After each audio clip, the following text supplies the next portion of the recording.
Round 8 of the FIM MX2 Motocross World Championship got underway at Bastogne in Belgium, and it was Tommy Searle who found himself towards the front, but he ran wide coming through turn 1.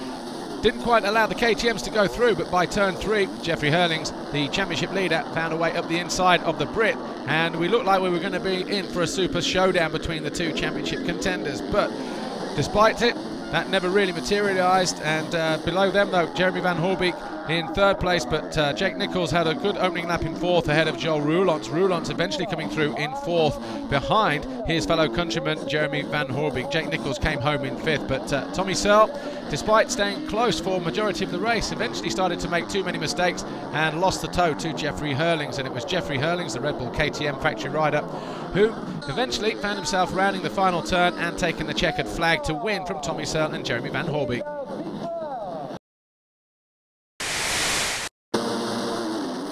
MX2 race 2. Prit Ratzep flipped at the start and would get back to 20th place, but up front the battle, or the whole shot, was taken by Boutron as he was challenged by Jake Nichols. Nichols would eventually come home in 8th place, but before that he got nudged aside by the number 911 of Jordi Tixier. Then he realised he had a bent gear shift. That's why he was able to close in and capitalise on Jake Nichols' misfortune. Tommy Searle though led every single lap from Jeffrey Hurlings, who once again couldn't get close enough to Tommy Searle. Van Hoorbeek stayed third and Tonus came home in fourth, but a fantastic race win for Tommy Searle.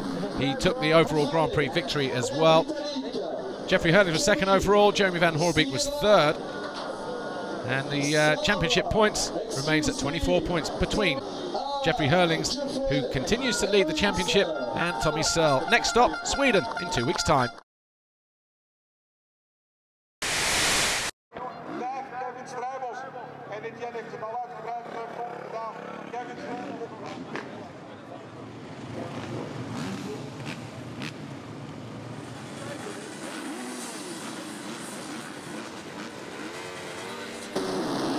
MX1 race 1, and Tony Cairoli made a brave decision to start from the centre of the gate, and it paid off as well because he stormed into the lead on his Red Bull KTM. Kenny Bobashev and Ken Didika though weren't so lucky. They found themselves down at turn 1.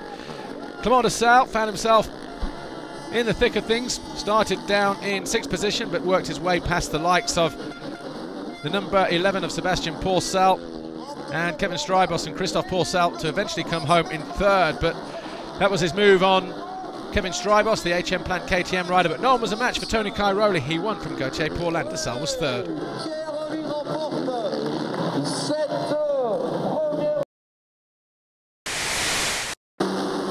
MX1 race 2. Didika once again started down the inside and it didn't work out for him either. Instead though, it was Christophe Pourcel who found himself leading and battling with the 777 of Evgeny Bobashev. Bobashev proved to be a tough customer to find a way through on, but eventually Christophe Pourcel, 377, worked him out and went around the big Russian, who at the moment struggling for fitness, riding with a whole multitude of injuries. At that point, Clement de Salle found himself in third place and then went round Evgeny Bobashev to take second. He had his eyes then set on Christophe Pourcel for the lead. Tony Cairoli was there or thereabouts in fourth, just keeping an eye on what was happening here. De Salle then gave the Belgian fans something to cheer about as he flew past Christophe Pourcel and into the lead. Came under pressure though and under attack from Tony Cairoli at the halfway stage of the race. He eventually went through on the Belgian. Cairoli came home to win the race. It was a perfect score for him. Christophe Pourcel was second. Clement de Salle came home in third, and Kevin Strybos, who had a great Grand Prix, came home fourth. Cairoli though won the Grand Prix from Clement de Salle and Christophe Pourcel.